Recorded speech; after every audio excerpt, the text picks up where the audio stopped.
এই হাদিসটা আপনার মাকে বলবেন, আপনার বোনকে বলবেন, আপনার মেয়েকে বলবেন, আপনার স্ত্রীকে বলবেন। এই হাদিসটা যদি কারো হৃদয়ের মধ্যে গেঁথে যেতে পারে, তার দ্বারা অন্যায় করা সম্ভব না। একটু এই কথাটা না বললে জাস্টিস হবে না। রাসূল সাল্লাল্লাহু আলাইহি ওয়াসাল্লাম মেরাজে গিয়েছিলেন, আপনারা জানেন। তিনি মেরাজের রাতে অনেক অলৌকিক জিনিস দেখেছেন, নবীদের সাথে সাক্ষাৎ করেছেন, ইভেন আল্লাহর সাথে কথা বলেছেন, আল্লাহর নূর দেখেছেন। এই সময় সবাই তাকে হাসি মুখে সম্বর্ধনা জানিয়েছিল।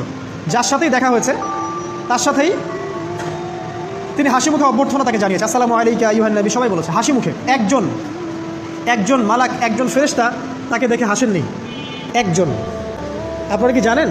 রাসূল সাল্লাল্লাহু আলাইহি ওয়াসাল্লাম অবাক হয়েছিলেন। তিনি বলেছিলেন যে, ইয়া জিবরিল, ওর চেহারাটা এত গম্ভীর কেন? সে আমাকে দেখে হাসছে না কেন? তার মুখে হাসি নাই কেন?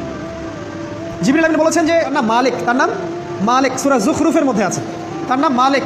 যেদিন থেকে আল্লাহ জাহান্নাম সৃষ্টি করেছেন, সেদিন থেকে তাকে জাহান্নামের দায়িত্ব দিয়েছেন, অর্থাৎ জাহান্নামের হেড অফ ডিপার্টমেন্ট, ইনচার্জ। সেদিন থেকে তার মুখের হাসি উঠে গেছে। আমরা দোয়া করি আমরা যেন তার সাক্ষাৎ না পাই। তার কাছে পারমিশন নিয়ে রাসূল সাল্লাল্লাহু আলাইহি ওয়াসাল্লাম জাহান্নামের দিকে তাকিয়েছিলেন, ভিতরে দেখেছেন কি আছে। তিনি পরে যা ব্যাখ্যা করেছেন তা হলো, আমি দেখলাম সেখানে খালি মেয়ে আর সেখানে খালি নারী আর নারী। এই হাদিসটা আপনার মাকে বলবেন, আপনার বোনকে বলবেন, আপনার মেয়েকে বলবেন, আপনার স্ত্রীকে বলবেন।